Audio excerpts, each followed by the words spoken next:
All right, well, let us get started. I'm so excited to come back on the digital age. Um, I've been having a lot of downloads in this arena lately, and so I want to come in and share them with you guys. Okay, so earlier I posted it on one of my socials, but maybe I'll post it on another one. Today we are going to be talking. Sorry, I was going off. Um, okay, Mike. Woo! I'm really excited. So this came in today, pretty huge. I was listening on my in my I had to go get my son's schedule. So on my walk to school, it's only a 12-minute walk, I think. In my walk to his school, I was listening to a podcast talking about paramagnetic and diamagnetic Earth, and just the magnetism of the soil. These guys are really into. One of them has a seed farm. The other one is very much into dome making. It's a biocharisma podcast. If you guys are interested, it's on YouTube. It was called Ecotone. Very interesting, and it got me to thinking about rare earth elements, or rizz is what they're called, and that is what is used to make our devices work. So if you have a smartphone, if you have an iPad, a laptop, a computer with a hard drive, if you have television or video game consoles, like all of this stuff is made using REEs, okay? And even before I got on this subject, I was kind of asking because I want, a lot of my questions come from, is that from today? A lot of questions have been coming from, oh, I thought I had it. I've been reading the Harvard Business Review, and it has some interesting information in it. It's from 2024, and so it's like getting me to think even further. So I'm reading on all of this brain computer interfacing. And what does that mean? So if you've ever used a computer, it has a mouse, there's a trackpad on laptops, there's touch screens, keyboards, anything that's a periphery item that is used to make that device work. The BCI, or brain computer interface, is basically able to use hand motions. And so I have an image from Matrix 3 Reloaded, and it has, some people, they're in this really white, sterile room, but they have these screens and they're just sitting there and they're kind of typing in and using touch screens, or maybe not even touching it, just kind of moving their hands in a general way that they're interfacing with this computer system, okay, the computer screen. So, what is going to happen when we start removing these periphery devices is that the neural interface is likely going to be able, like from what I'm reading, it's able to even go into your thoughts. Okay, so anything you think, anything you feel. Sorry to say, but I think you are talking to nobody. Oh, thanks, Mateo. I know that Mike's here. He likes to listen to me, and people watch this back. Um, but they're using this. They're de- they're developing devices. They're developing technology that is able to interact with your thoughts, interact with your emotions, to detect whether or not you're sleeping, like you're in a dangerous zone of like stress, falling asleep at the wheel, anything like that. They're developing devices that are able to detect this. How does that work? So I got to thinking, like, how are they creating this stuff, right? How are they creating stuff that is able to read minds, like technology that's able to read minds?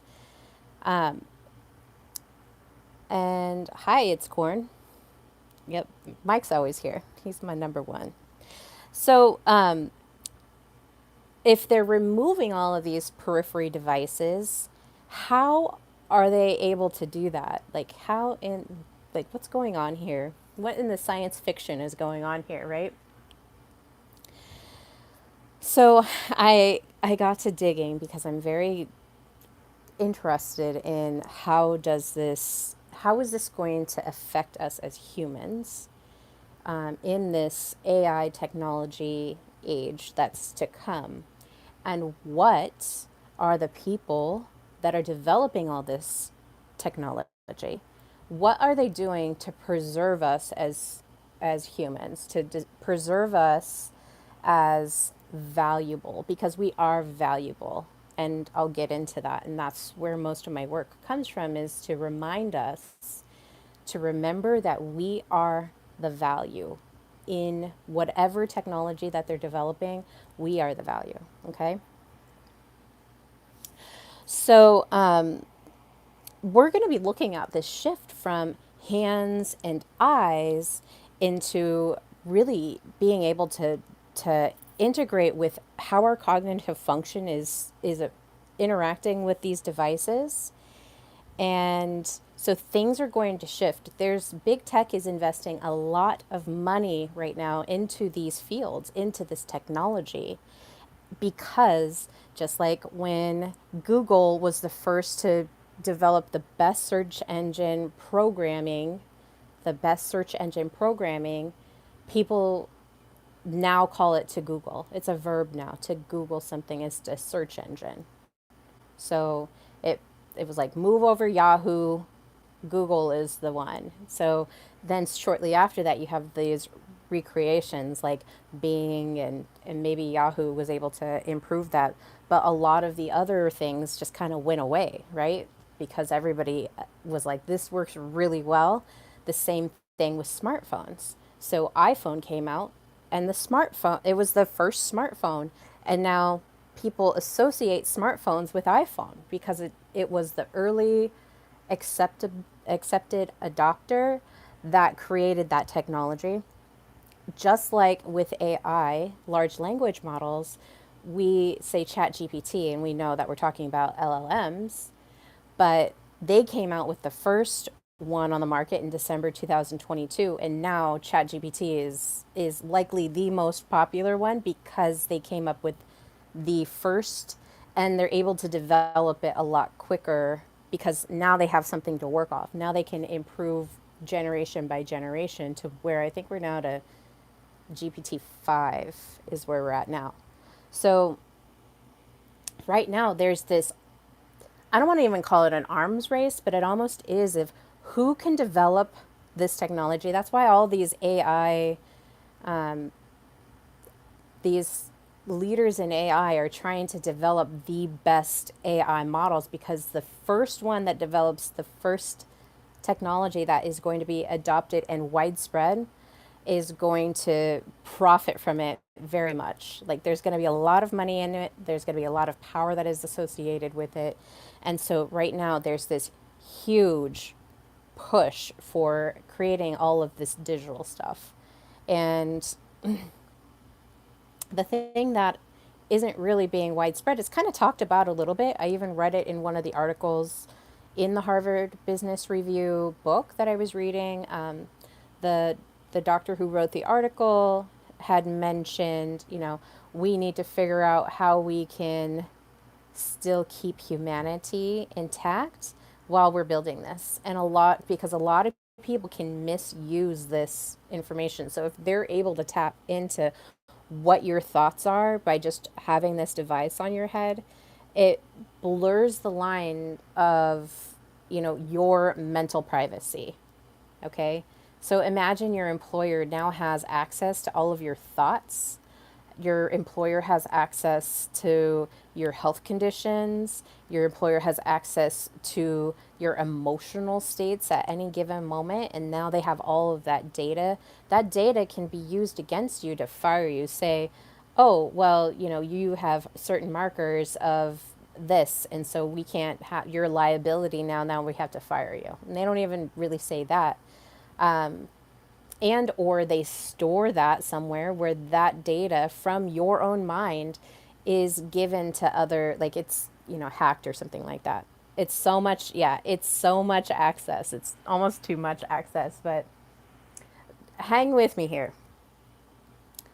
I mean, my alarm bells are going off, but I have to be realistic about what is coming and how we can actually protect ourselves as humanity, because that's why I'm here, is to usher in the new system, the new order, which is just the old order, but it's just a reminder of that old order, okay? So it is a lot. It is a little overwhelming. Okay. So yesterday's reality with these devices, what do you think about 15-minute cities? I don't know what a 15-minute city is. Um, I'll just look it up really quick. 15-minute cities.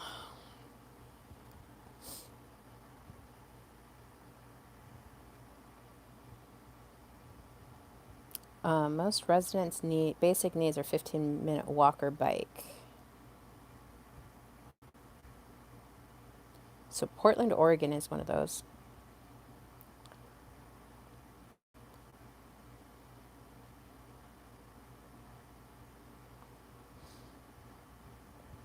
Why do they want 15-minute cities?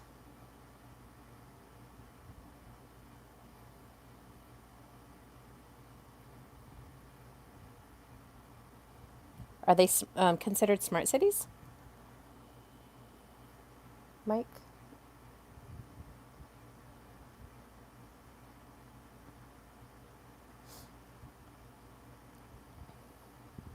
So I'll say this because I'm looking at the environmental impact of all of this stuff as well as the human impact of it.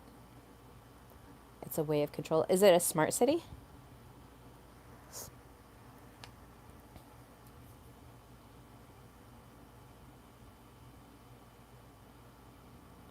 Well, here's the thing. Um, and here's why I see it being adopted, because people will just adopt to it. It's available, and people will flock to it at one point or another. Even if it takes a while to, it's like a long-term adoption.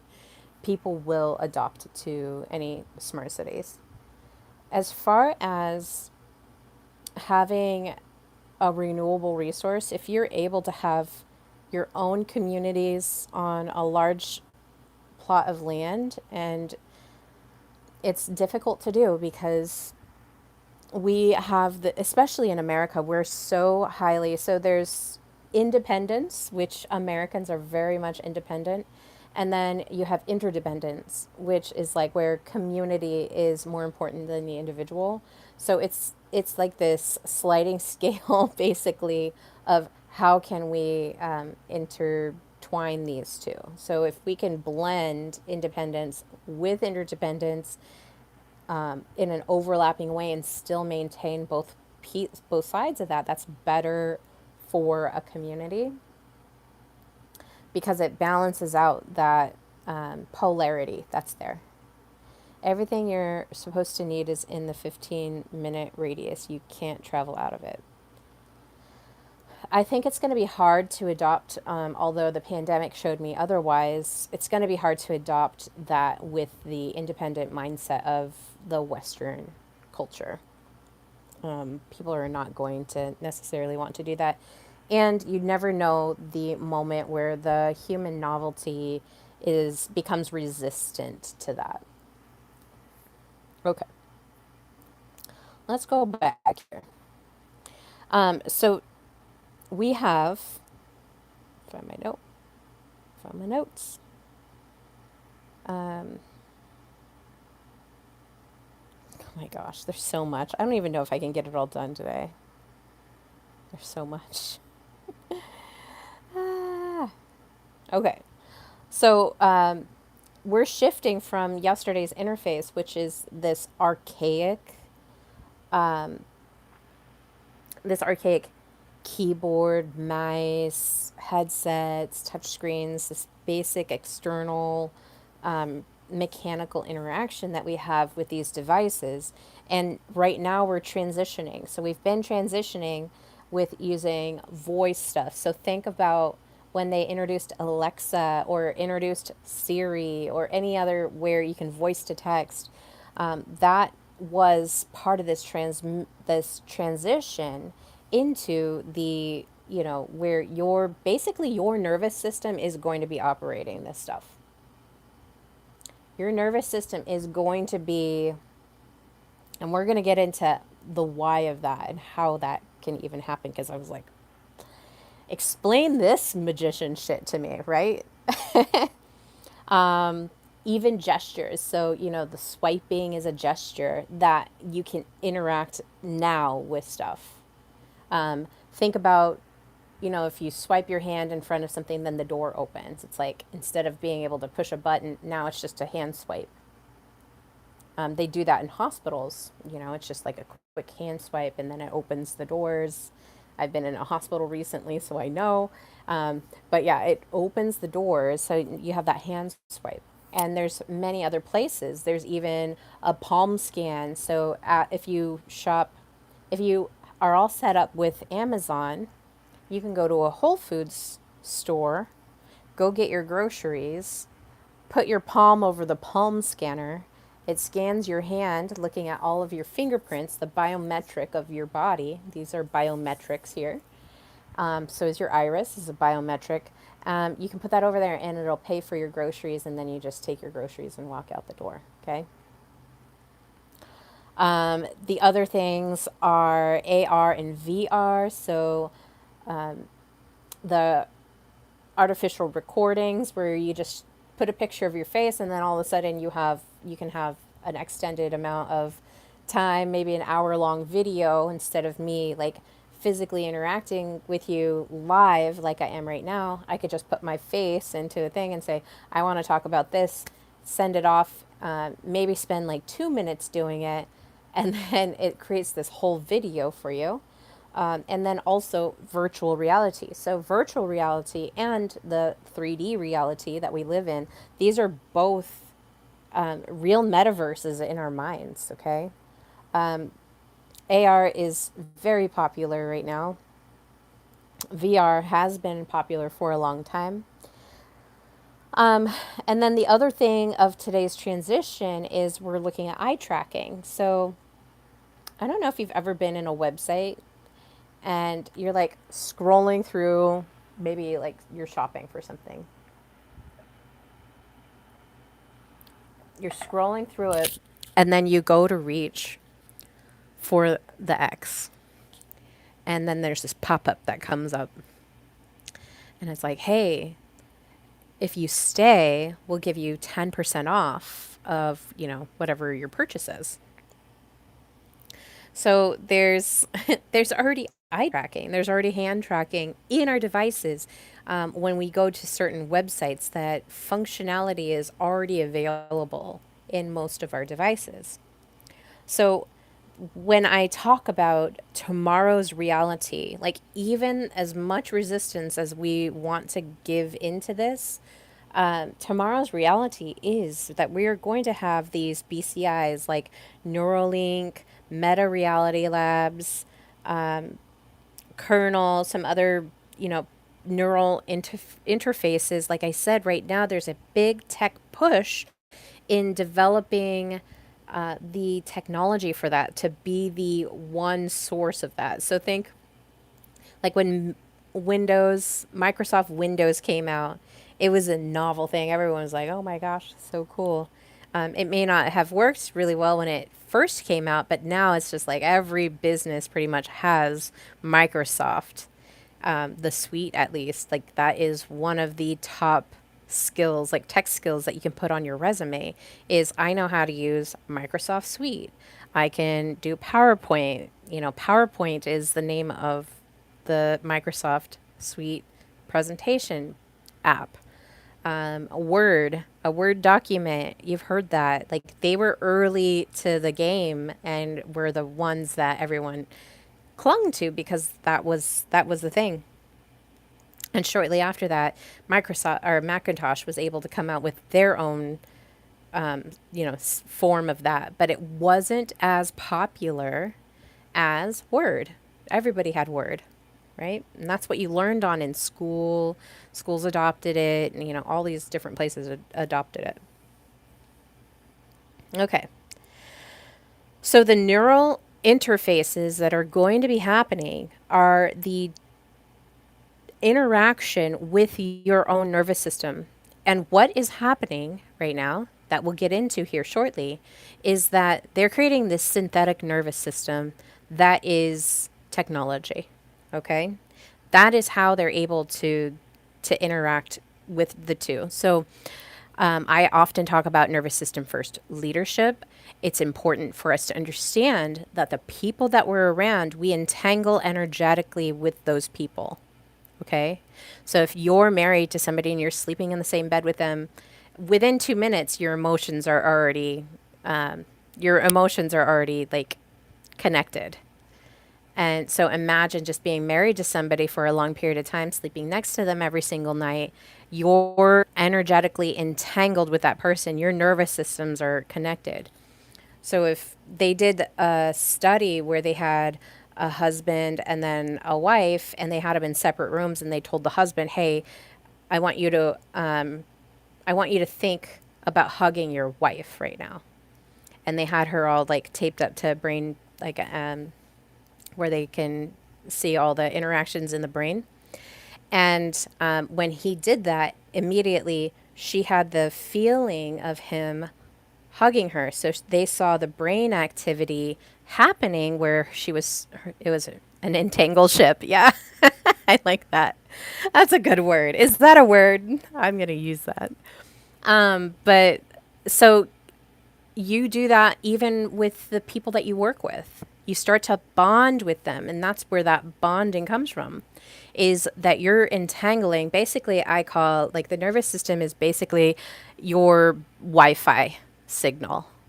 So your Wi-Fi signal, your nervous system, is integrating with other people.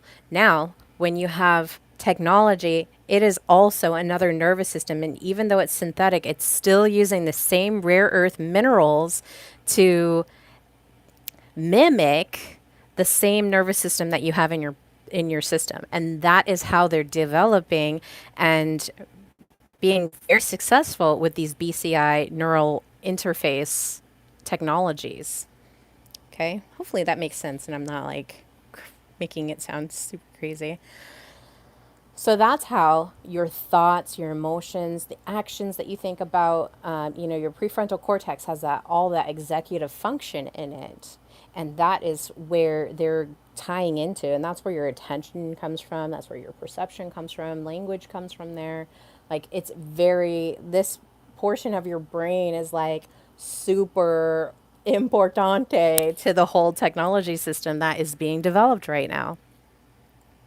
And it might sound crazy to you guys in the moment, but this is like, I don't know anybody else who's talking about this in the way that I'm talking about it, okay? Um,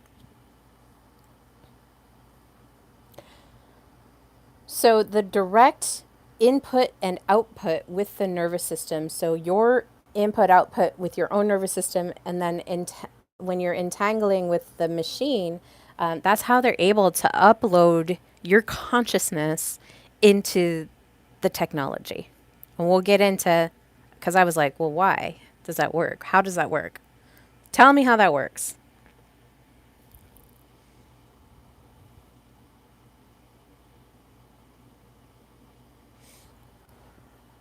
All right.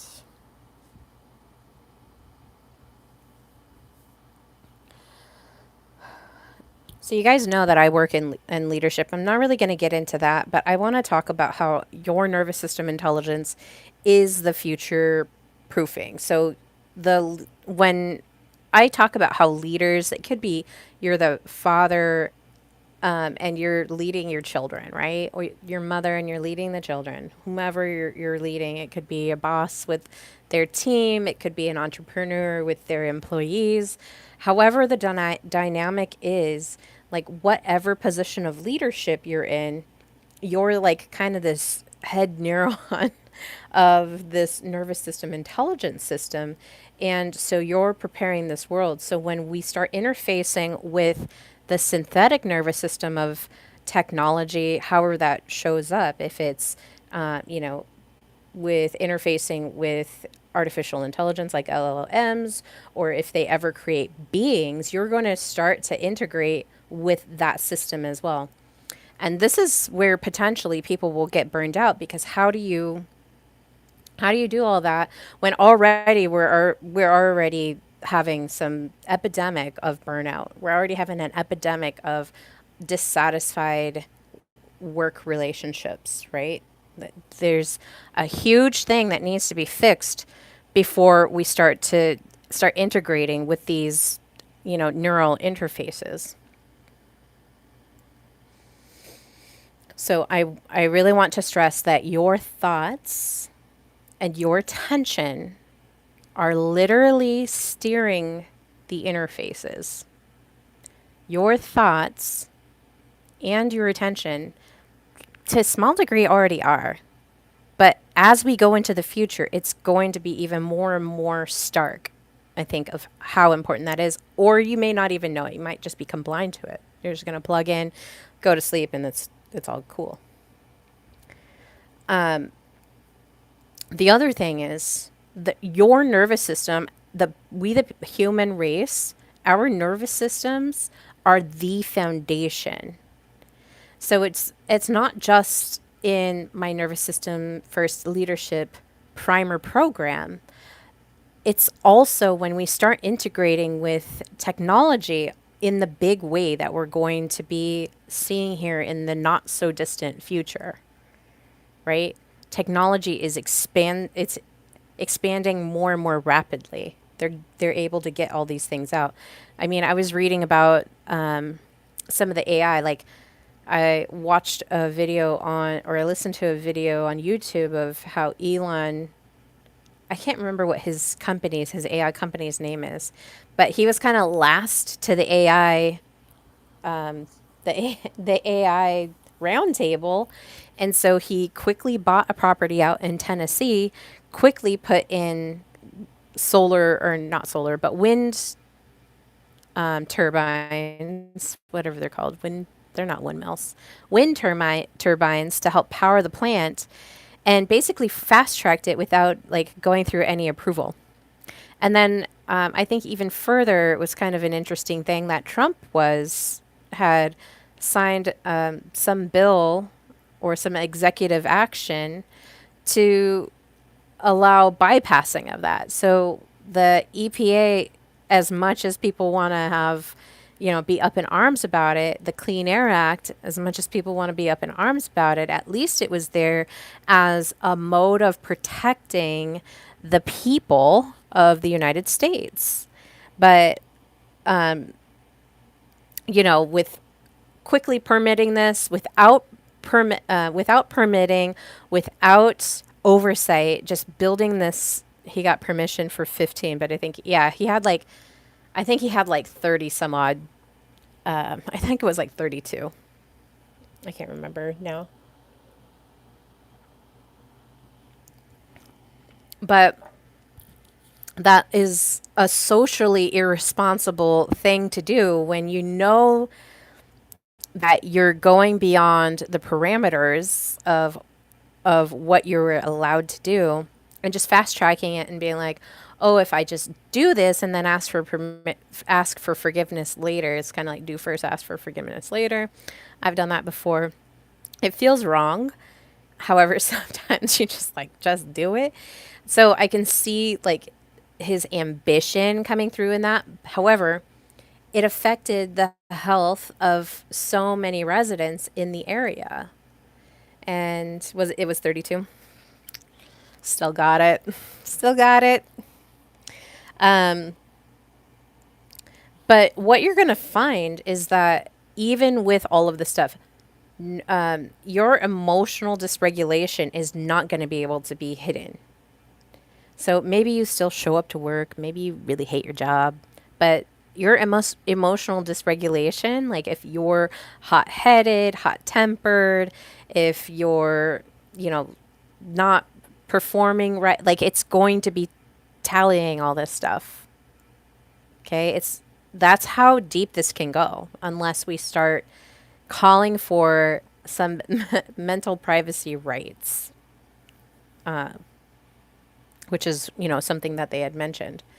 And I did a somatic employee bill of rights, but I might need to include some of this other stuff. But your emotional, any dysregulation from any person that's interfacing with any of the technology, it's going to show up, and it's going to show up as leaks. Just like your body has leaks, and what I'm teaching you on the Celestic Intelligence podcast, right? Of how our energy, the stability of our own being is our currency, of how conflict resolution is an energy, a frequency that has currency value for a social community system. If you have leaks in these outputs, it's going to be noticed. It already is noticed for us if we have a friend and we're like, okay, that friend is falling through on this, this, and this, and I talked about it earlier. Back to my podcast, part two, part one, part two. I talk a lot about that, about how our energy is interacting with one another. But now, like, I build this as a foundation, as a base, because the next level is how we interact with technology. And you might have skipped the foundation and you're just plugged into the next layer, but you don't want to leak into that, and we already do. If you are watching reels all day, if it's like garbage, whatever, brain rot, as the kids call it these days. My son's always like, I have to unteach you brain rot, and I'm like, too late, like I already know all the stuff. But those are leaks. You're just leaking your energy into watching these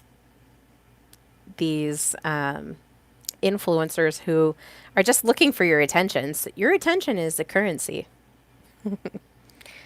So teams connected through these neural-linked platforms will be affected by one leader's dysregulation. Okay. So let's say that Elon is completely dysregulated, but now you're using Grok, you're driving your Tesla truck, you're going to, you're sending money to SpaceX because you want to be the next person on the moon, next person to Mars, whatever the thing is. If he's dysregulated and you're funding that and you're getting some sort of energy back from that because you're like, I'm sending, 1,000, 10,000, 70,000, 150,000. The more that you fund that, the more that you're going to be sharing the same energy with Elon. And if he's dysregulated, your system is going to get affected by it. It's going to pool over into your interface with Grok. You're going to have that, like, it's going to go into your system. This is how it all, like, it's crazy. Woo! And it's not slow. This is fast, the speed of thought. Okay? So think about quantum entanglement. This is quantum entanglement on, like, just applied all over the place. You just apply it. Okay, I see the entanglement. I see the entanglement. If you don't know what quantum entanglement is, it's when two particles, they're kind of married together, and they could be whatever distance. It could be right next to each other. They could be here until Antarctica. But immediately when one experiences something, the other one, it's not even milliseconds. It's like right at the same moment. It feels it. It's like that sync ping. All right.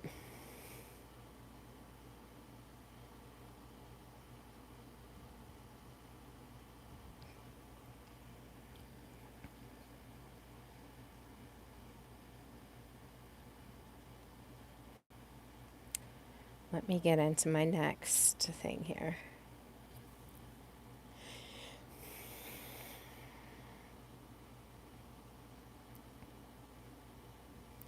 All right, I wanted to ask, why are these quantum entangle ships? Quantum entangle ships. Yeah, it's what it is. Entangle ships. That's funny. It's true though. Hmm.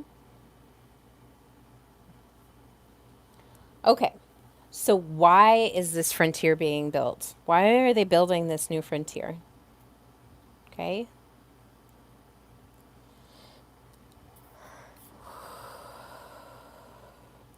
So this new frontier is the neural interfaces.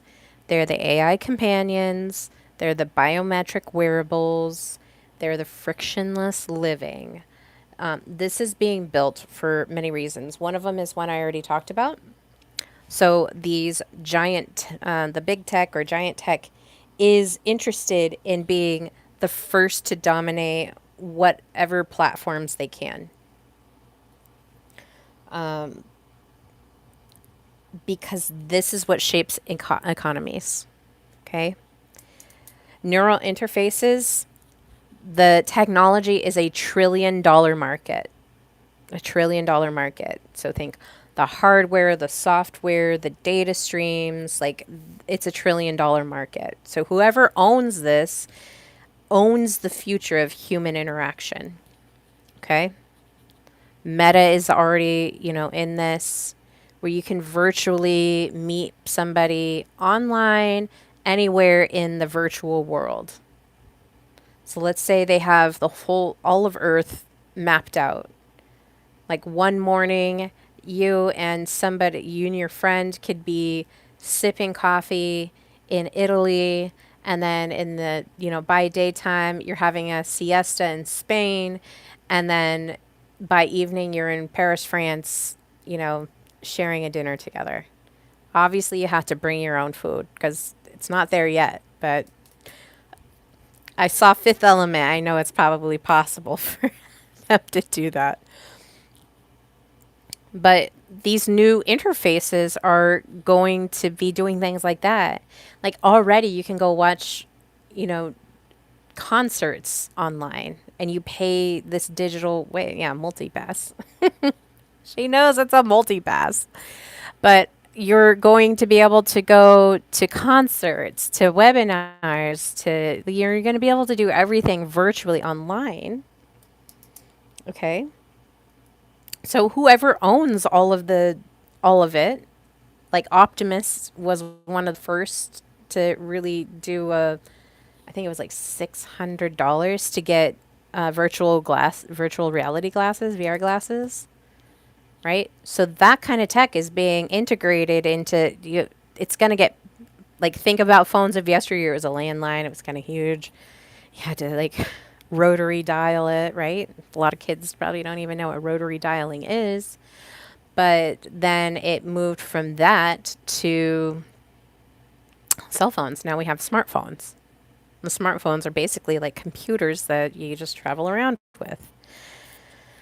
Apple made a lot of money doing that. They were one of the first in the game, and now it's still being transformed and now they even have watches, right? So they moved from the smartphone to now to watches, and eventually it's going to be just maybe even an ear device that you don't even have to touch it. It's going to be something that just operates. You're going to be able to call people, but we already kind of have that technology. We just don't know how to use it. Okay, so the next part of this frontier is data harvesting. So, with the peripheral devices, are Android or iPhone? I think iPhone. iPhone was the first smartphone.